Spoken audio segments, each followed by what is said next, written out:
여러분의 말 못할 법률 고민을 속 시원히 풀어보는 친절한 생활법률 시간입니다. 오늘은 김남국 변호사 모시고 말씀 나눠보겠습니다. 어서 오세요. 네, 안녕하세요. 김남국 변호사입니다. 해킹으로 인한 피해는 좀 벌충을 하셨습니까? 무슨 소리인지 잘 모르겠습니다. 예, 굉장히 참 가슴 아픈 일이 있었다고 들었는데 아무튼 오늘의 사례 화면으로 한번 만나보시죠.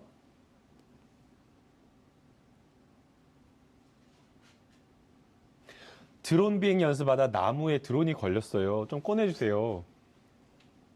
허가받지 않고 야간에 드론 비행하시면 벌금 200만 원입니다. 네? 서로 가시죠. 네? 벌금을 내라고요? 저 정말 몰랐는데 한 번만 좀 봐주세요. 위반은 위반입니다. 벌금 내셔야 됩니다. 이런 경우가 있군요. 밤에 드론을 날렸다. 형사 처벌 대상이 되는군요. 네, 맞습니다. 이게 실제 있었던 일인데요. 예. 부산 송정해수욕장에서 해수욕장을 촬영을 하기 위해서 드론을 높게 띄웠는데요. 예. 나무에 걸려가지고 이 남성이 혼자 이제 빼려고 하지 못해서 예. 어쩔 수 없이 이제 경찰을 연락을 했는데 예. 경찰에 도움을 주긴 줬는데 이 처벌 대상이 된다라고 하면서 입건을 한 사례인데요. 이 한국안전법 161조를 보게 되면 예. 허가를 받지 않고 드론을 띄운 경우에는 벌금 200만 원 이하에 처할 수가 있도록 되어 있습니다. 그러니까 밤이었고 또 비행 제한 구역이 있었나 보군요. 네. 예. 그런데 법에서는 드론을 어떻게 정의를 하고 있습니까? 항공안전법을 보게 되면 드론이라는 단어가 정확하게 들어가 있지는 않고요. 초경량 초경량 비행장치 안에 하위 분류로서 무인 비행장치가 들어가 있고요. 그래서 초경량 무인 비행장치를 드론이라고 보시면 될 것 같습니다. 예. 그러니까 이 무인 비행장치를 구분해서 법적 제재를 받을 수 있는 대상이 돼 있구나 이런 생각을 우리가 오늘 배웠는데요. 법에서 금지해 놓은 드론의 비행 제한 구역 이거 어디입니까? 드론 하시는 분들이 저에게 이렇게 물어봐요. 한강변에서 드론 날려도 되느냐 이렇게 물어보시는데요. 서울 대부분의 지역이 안 되는 금지 구역으로 보시면 진짜? 되는데요. 네. 구체적으로 좀 말씀을 드리면 공항, 김포공항이라든가 서울공항 근처 반경 9.3km는 전부 다 안 되고요. 또 그다음에 서울 강북 지역 같은 경우에는 청와대가 있기 때문에 보안시설로 또 분류가 되어서 또 비행을 금지가 되고 있고요. 또 그다음에 군사 분계선이라든지 원전 주변 같은 경우에는 국가 주요 시설이기 때문에 역시 이것도 안 되는 비행 금지 구역에 해당이 됩니다. 그다음에 또 고도 150m 이상도 안 된다라고 지금 금지되고 있는데요. 그럼 남산 위에서 못 날리는 거 아니에요? 못 날리는데 왜 도대체 150m 이상은 못 날리냐 이렇게 물어보신 분들이 있는데 가시권에서 드론이 150m 이상 올라가 버리면 눈에 잘 보이지 않아가지고 사실상 조종의 위험이 있습니다. 그래서 고도 150m 이상도 지금 금지를 지금 하고 있고요. 그리고 야간 시간대를 또 두어서 비행 금지 시간대를 두고 있는데 일몰 후부터 일출 전까지는 현재 지금 금지하고 있는 상황인데 있습니다. 근데 이제 야간과 이 고도 150m 같은 경우에는 너무 좀 과도한 규제 아니냐라고 해서 최근에는 좀 특수한 기종, 상위 기종, 아주 드론 중 고가의 어떤 성능을 가지고 있는 기종에 한해서 조금 제한적으로 규제가 풀리고 있는 상황입니다. 오히려 고가의 드론은 허락을 해주는 거예요? 규제를 하는 이유가 안전과 보안 때문이거든요. 네, 안전 같은 경우에는. 근데 고가는 사실은 보안이라는 측면에서는 훨씬 더 그냥 위험할 수는 있죠. 위험할 수 있죠. 그러나 이제 거기에 이제 여러 가지 규제를 또 더하고 있기 때문에 그런 부분을 조금 더 열어두고 있는 것 같습니다. 한마디로 드론 날리려면 사전 승인 받아야 된다. 이렇게 보시면 되겠네요. 네, 사전 승인 받고 허가된 구역에서 해야 된다. 보시면 될 것 같습니다. 알겠습니다. 그런데 이렇게 법 규제를 모른 채, 참 어마어마하네.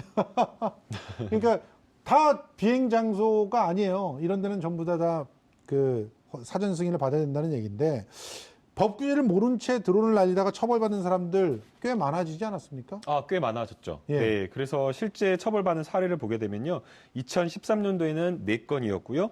2014년도에는 6건, 그리고 2015년도에는 20건, 2016년도에 21건으로 계속 지금 증가 추세에 있고요.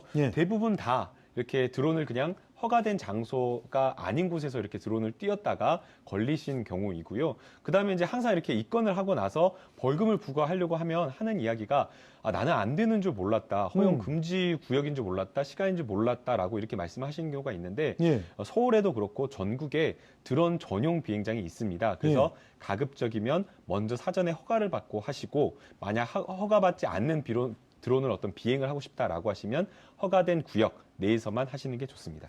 그런데 실제로 보면은 요즘에는 이제 회사에서 의뢰를 받는다거나 해가지고 드론을 갖다 띄우는 경우들을 주변에서 종종 본단 말이에요. 그러니까 레저용이 아니라 이런 경우에도 뭐 항공안전법 위반으로 입건이 될 수가 있는 거예요? 네, 맞아요. 사실은 저도 촬영을 하면서 드론을 이제 카메라 감독님이 띄우시더라고요. 그래서 예. 허가 받으셨냐고 카메라 감독님께 여쭤봤는데, 언제요? 작년입니다. 작년에 예. 무슨 일로 그렇게 제가 야외에서? 이제 여수에서 이제 여행 특집으로 이제 촬영을 좀 녹화 촬영하는 게 있었거든요. 오, 예능에 진출하신 건가요? 예능은 아니었고요. 네.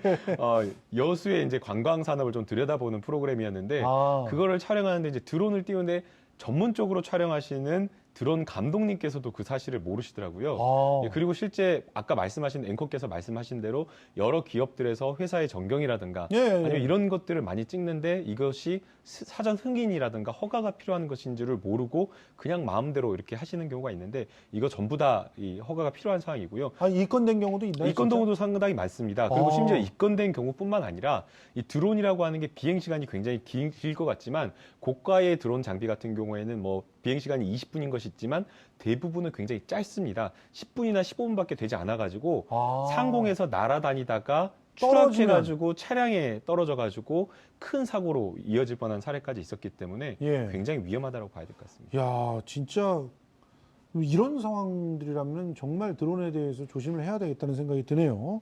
근데 이게 진짜 요즘에 화제예요.